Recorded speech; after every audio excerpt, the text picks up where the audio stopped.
श्री राम राज्याभिषेक के लिए मंडप में पहुंचे और गुरु वशिष्ठ के चरणों की वंदना की।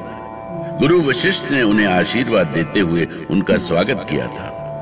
मंडप में स्वस्ति पाठ और वेद मंत्र गूंजने लगे थे, पर महाराज दशरथ का कहीं कोई पता नहीं था। कई दूत उन्हें लेने जा चुके थे, लेकिन कोई लौटकर नहीं आया था। श्री राम की चिंता बढ़ती जा रही थी। दूसरी ओर महारानी केकई के महल में उदासी छाई हुई थी। मंत्रा केकई की चिंता और बढ़ा रही थी। ले, तो यहाँ हो तुम। झूठ कहूं तो पाप लागे रानी, मैंने अपनी इन्हीं आंखों से राम की आरती होते हुए देखी है। मंडप में स्वस्ति वचन हो रहे हैं, राम गुरुओं से आशीर्वाद ले रहे हैं। और भरत की तो कहीं कोई चर्चा नहीं, जैसे वो इस महल में कभी थे ही नहीं। और भरत के साथ साथ हम सब भी उसी पल हवा हो गए हम। चिंता मत करो मंथरा, यदि भरत को राजगद्दी नहीं मिली तो मैं कैकेयी राज की पुत्री पूरा अयोध्या हिला दूंगी। जान लो मंथरा, ये युवराज पद यदि भरत को नहीं मिला तो राम को भी नहीं मिलेगा। हाँ, मुझे तुम्हारे वचन पर भरोसा है, पर जब तक महाराज दशरथ भरत को युवराज घोषित नहीं करते तब तक कुछ भी निश्चित नहीं है। तुम्हारा ये क्रोध किस काम का, जो तुम्हारे कार्य को ही न सिद्ध कर सके। तुम अब भी विवश हो बेटी, तुम अब नहीं मंथरा, कैकेयी तब तक विवश थी जब तक उसे अपने पुत्र के अधिकार की चिंता नहीं थी। कैकेयी तब तक विवश थी जब तक वो राम को अपना पुत्र मानती थी। तब तक विवश थी जब तक उसे महाराज के प्रेम की सच्चाई का पता नहीं था। पर आज वो विवश नहीं है। आज कैकेयी से शक्तिशाली कोई नहीं है।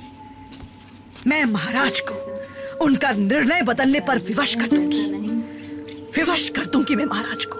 तो देर क्यों कर रही हो रानी? जाकर पूछती क्यों नहीं महाराज से कि वो अब तक राम को छाती से लगाए क्यों बैठे हैं? अगर तुम्हें वचन दिए हैं तो निभाते क्यों नहीं? जाकर पूछो उनसे कि क्या चाहते हैं वो, क्या है उनके मन में। क्यों नहीं करते वो भरत के नाम की घोषणा? जब युवराज भरत को होना ही है तो राम पर फूलों की वर्षा क्यों हो रही है? क्यों हो रही है उनकी आरती? हाँ, क्यों? अब यहाँ पत्थर बनकर बैठने से तो काम नहीं चलेगा ना। केकई, जाकर पूछो उनसे। कुबड़ी मंथरा ने महारानी केकई के अहम को झकझोर कर रख दिया। वो विषैले नाग की तरह फुफकार उठी थी। महाराज दशरथ के प्रति उनकी रही सही भावनाएं देखते ही देखते भस्म हो गई थी। ठीक ऐसे जैसे गर्म तवे पर पानी की बूंद भस्म हो जाती है। तो सुन लो मंथरा, जब कैकेयी के कोप की अग्नि अयोध्या के राजमहल पर बरसेगी तो कुछ भी शेष नहीं रहेगा, कुछ भी शेष नहीं। बस तुम देखती रहो। यदि अयोध्या भी शांत है तो इसे विनाश से पहले की शांति समझो, क्योंकि अब वही होगा जो मैं चाहती हूँ।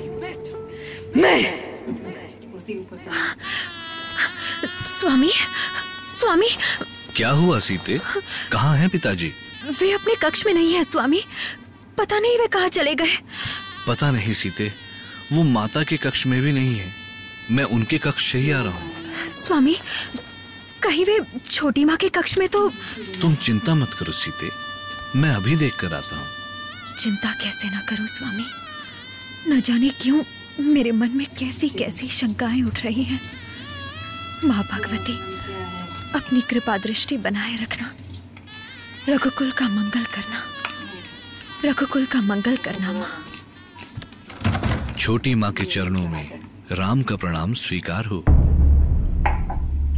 राम माँ का आशीर्वाद लेने पहुंच तो गए, पर वहां जो उन्हें सुनने को मिलेगा, क्या राम उसे सुन भी सकेंगे? जिस केकई को उन्होंने माता कौशल्या से भी बढ़कर माना, उसी के मुख से ऐसा विष कैसे सहन कर सकेंगे प्रभु? क्या होगा उनके कोमल मन का? क्या सोच रही है माँ? मैं आपके आशीर्वाद की प्रतीक्षा कर रहा हूँ। मेरी मनोदशा ठीक नहीं है राम, तुम जा सकते हो। माँ, ऐसी क्या व्यथा है आपके मन में? आप राज्याभिषेक के मंडप में तो चलिए। वहां के वातावरण से आपका मन अच्छा हो जाएगा। आइए माँ, चलिए, अब और देर मत कीजिए। छोटी माँ, अब अपने राम को और प्रतीक्षा मत कराइए। ऐसी ऐसी किसी शीघ्रता की आवश्यकता नहीं है राम। आवश्यकता है छोटी माँ, आवश्यकता है। गुरु वशिष्ठ और पुरोहित जन पिताजी की प्रतीक्षा कर रहे हैं, किंतु पिताजी अब तक वहां नहीं पहुंचे। मैंने उन्हें पूरे राजमहल में ढूंढा, किंतु वो तो कहीं नहीं मिले। जाने कहां चले गए वो। तो इसमें मैं क्या करूं? यदि आपको पता हो तो आप बताएं कि पिताजी कहाँ हैं। बताइए ना माँ, क्या आपने कहीं भेजा है उन्हें? तुम्हारे पिता चक्रवर्ती सम्राट और अयोध्या नरेश हैं। उन्हें कोई भी कहीं आने जाने से रोक नहीं सकता। फिर मैंने उन्हें अपने पल्लू में तो बांध कर नहीं रखा है। माँ, आप मुझसे पहली बार इस तरह से बात कर रही हैं माँ। अपने राम पर क्रोध करने का अधिकार है आपको। जी भर कर क्रोध कीजिए। आपका क्रोध शिरोधार्य है माँ, किंतु इस समय मेरी चिंता पिताजी को लेकर है। राज्याभिषेक का समय निकला जा रहा है माँ, और उनके बारे में कोई सूचना नहीं है। बड़ी चिंता है अपने राज्याभिषेक की। माँ, आप ये क्या कह रही हैं? नहीं माँ, मुझे राज्याभिषेक की नहीं, मुहूर्त निकल जाने की चिंता है। तो जाओ ना, किसने रोका है तुम्हें? पर पिताश्री वो स्वस्थ नहीं है और राज्याभिषेक करने में असमर्थ है। क्या हो गया है पिताश्री को? बोलिए ना माँ, बोलिए, क्या हुआ है उन्हें? बताइए माँ। मैं तुम्हारे प्रश्नों का उत्तर देने के लिए वचनबद्ध नहीं हूँ राम। मेरा प्रश्न उतना महत्वपूर्ण नहीं है माते, जितना कि पिताजी के स्वास्थ्य का प्रश्न। मैं अभी राजवैद्य को बुलाता हूँ। आप बताइए तो वो कहाँ है? ना तुम्हारा महाराज से मिलना आवश्यक है और ना ही वैद्यराज को बुलाना राम। अचानक माता कैकेयी का ये बदला हुआ रूप देखकर श्री राम व्यग्र हो उठे। उन्हें बहुत गहरा धक्का लगा था।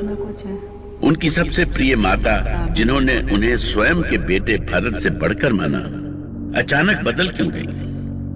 और वो ऐसे क्यों बात कर रही हैं जैसे उन्हें पिताजी की कोई चिंता ही नहीं है?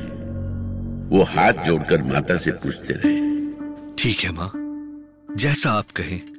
मैं वैद्यराज को नहीं बुलवाता हूँ, पर माते ईश्वर के लिए मुझे बता दीजिए कि पिताजी हैं कहाँ, उन्हें क्या हुआ है? बताइए ना माँ, आप कुछ बोलती क्यों नहीं? बोलिए माँ, बोलिए। ये कैसी परीक्षा ले रही हैं आप मेरी माँ?